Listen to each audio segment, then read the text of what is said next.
A major JRPG has been confirmed for a release over here in the West. We've got an update on a free-to-play mech action game that's only available in Japan right now, but it's a game I want to continue follow and hope for a Western release sometime in the future. You guys may have seen some leaks of The Wolf Among Us Season 2 yesterday, but Telltale is saying that it did not come from us. It is not a leak nor a reveal, and I want to talk a little bit about that, and I'll be rounding out the video with a look at a new Gran Turismo Sport update that is introducing new cars, league events, and more. We'll talk about that at the end of this video. First, let's talk about Digimon Survive and the fact that it's been officially announced for a Western release. This game was already announced for a Japanese release in 2019, but now we know it's coming stateside, and it's coming to PlayStation 4, Xbox One, Nintendo Switch, and PC. The more I see of Digimon Survive, the more and more I'm being sold on the game, and I think it has potential to be that Digimon game we've been waiting quite a while for. Yes, we have seen some Digimon titles. We got Digimon Story Cyber Sleuth, we got Hacker's Memory, we got Next World Order, but Digimon Survive looks to be combining a lot of different elements and becoming not only a great Digimon game, but a great RPG in its own right.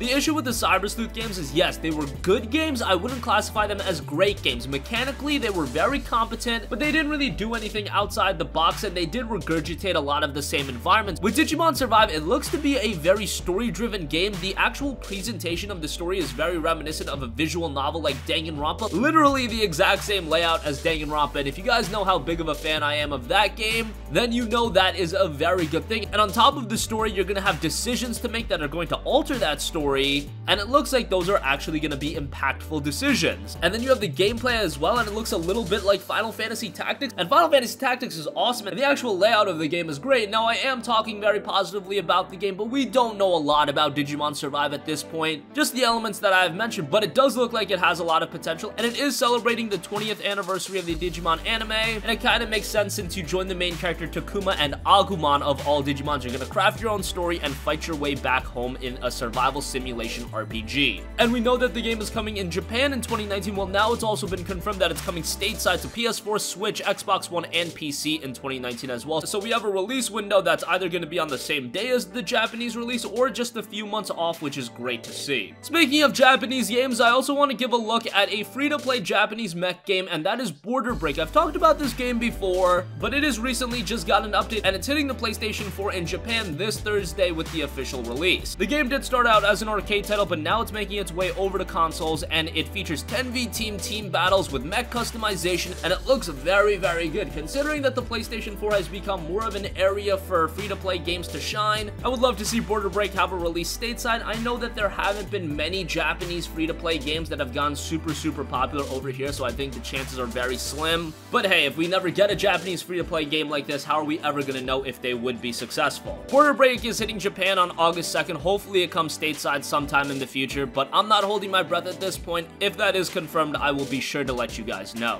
Moving on from that, Wolf Among Us is seeing a Season 2 next year, and yesterday some images were circulating that didn't make fans of the game all too happy. It depicted a Bigsby that looked a little bit different, looked a little bit more full in the face, and not many were all too pleased with it, but Telltale has come out and said those images, quote, did not come from us, it is not a leak nor a reveal, it is most likely something a fan created. Now this looks to be a lot of work to be done if it was just something fan created, so many are thinking that this is just a cover-up from Telltale and Telltale themselves put it out just to see how people would react. I don't know what the case is. Honestly, if the storytelling is on point, I'm really not gonna care how Bigsby looks like all too much, especially if his new look comes from something directly story related. I can understand that, but at the same time, for pleasing ardent fans of The Wolf Among Us, I think they want the original Bigsby, so that is good if what Telltale is saying is true. The Wolf Among Us Season 2 is scheduled for release sometime in 2019. Of course, just like all Telltale games, it will be released episodically. And lastly, Gran Turismo Sport is getting a free update, and it's coming packed with a bunch of new content.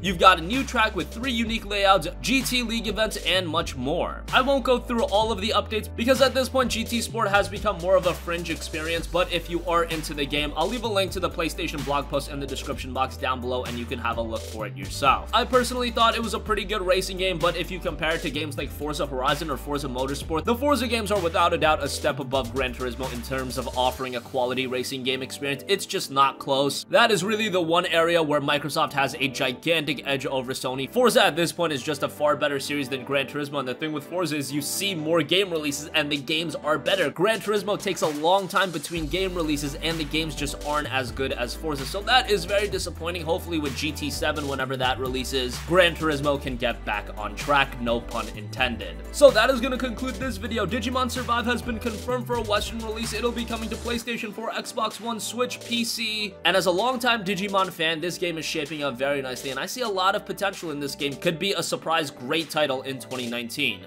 Border Break is officially releasing in Japan on August 2nd. Let us know in the comment section, would you check out this game if it was available stateside? Again, it is a free-to-play game, so you would have absolutely nothing to lose. If you caught those Wolf Among Us Season 2 images yesterday, Telltale is saying that did not come from them. It is not a leak nor a reveal, and it is something that is likely fan-created. And lastly, Gran Turismo Sport just got a brand new update. If you want to check it out, it's absolutely free, and it comes packed with a slew of new content. We'll leave a link with all of the content updates in the description box below.